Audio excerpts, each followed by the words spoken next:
Hello, everybody. Mike Ader here again. Anxiety, episode 87. And it's time again for story time. All right. So, this story is actually funny now. It was funny then, but it wasn't funny. So, this story actually includes my poor brother again. It includes alcohol again. It includes anxiety again, and it also includes hunting again. Oh, goodness. So, here we go. So, okay, we'll go. 4 years ago, uh, me, my brother, my brother in law, we had the opportunity to hunt this gigantic, beautiful farm, 700 acres, in prime hunting land in Sumner County, Tennessee. Probably the biggest, some of the biggest bucks Tennessee killed in Sumner County. Well, we go hunting, and my brother-in-law's on the farthest part of the farm. I'm in the center of the farm, and my brother is on the front of the farm. Well, me, I'm anxious when I wake up at 3 in the morning, of course, and I'm trying to get the anxiety to go away. So, as I always do, I'm popping Xanax and I'm drinking beer. Well, not at 3 in the morning, but you get my drift. I I'm anxious and just not having fun, until 6 in the morning when I started drinking beer. But anyway, so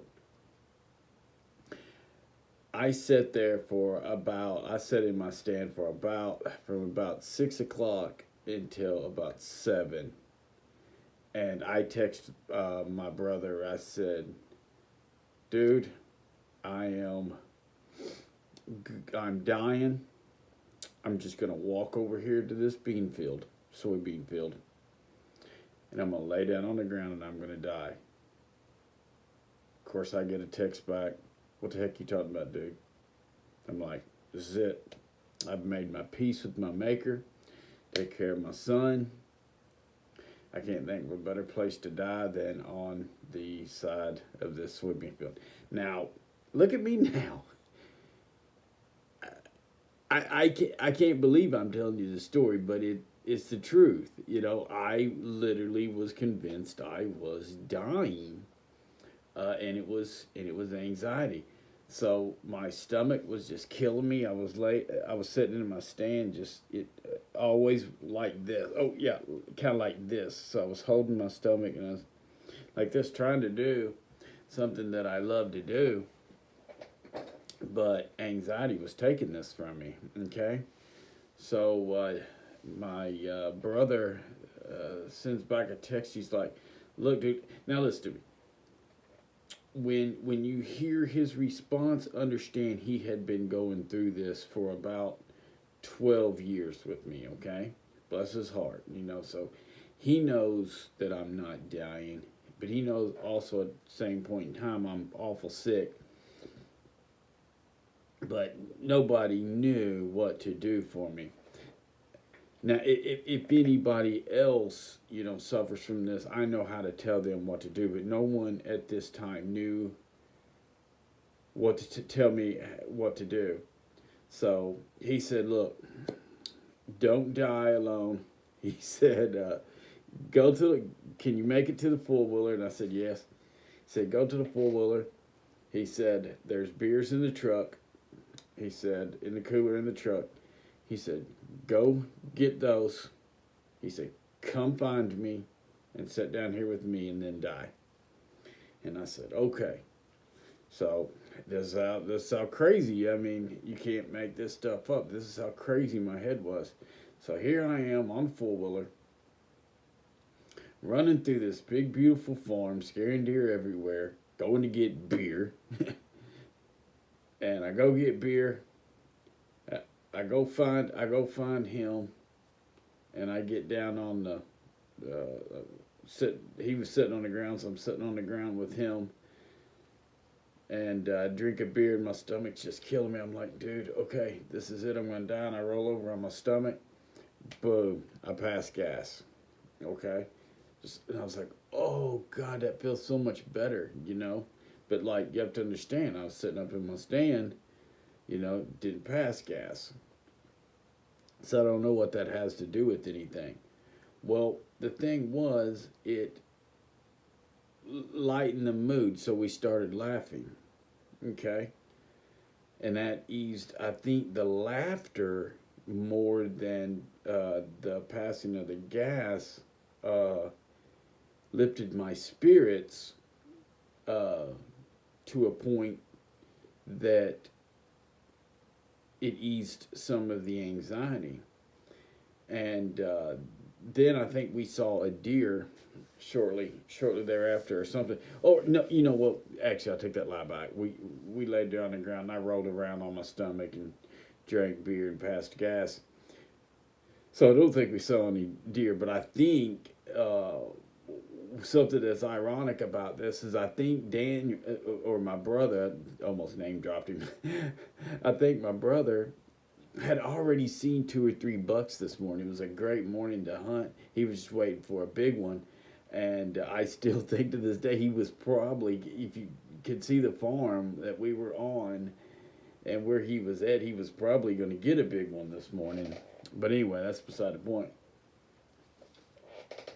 But by the time that hunt was over, you know, I was completely anxiety free, nice and drunk, and life was good. And but how only someone suffering tremendously from anxiety will get this what I'm talking about with this story and understand it. Anyone else is just going to think it's a funny story because there's other things to this story, you know, and that's not anxiety related.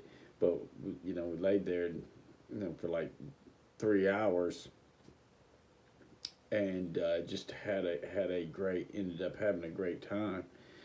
But you know, I went from dying, you know, on the edge of a bean field to, you know, rolling around having a very memorable, great morning, you know, after it was all said and done. So, I can't imagine ever finding myself in that situation again, but if I did, here's what I should have done. I should had climbed down on my stand, got down on the ground, okay? And I should have started with my positive affirmations. If that, you know, and then start telling myself the truth, you know. And, you know, if that didn't work, then, you know, what I done, you know, Daniel's advice, I name dropped him. My brother's advice was good to go, you know, to go find him. But you know, I hate to think what would have happened had I went over and, you know, laid down on the edge of that bean field that day. I don't know. But anyway, this video is getting way too long. I rambled too much, but that was story time. That was about 4, maybe 5 years ago that happened. Look at me now. Can't even imagine doing that again. If I ever, and I will get the chance to to hunt another phenomenal farm like that. When I do, I'm going to be ready, and I'm not going to die on the edge of a bean field because of anxiety. All right.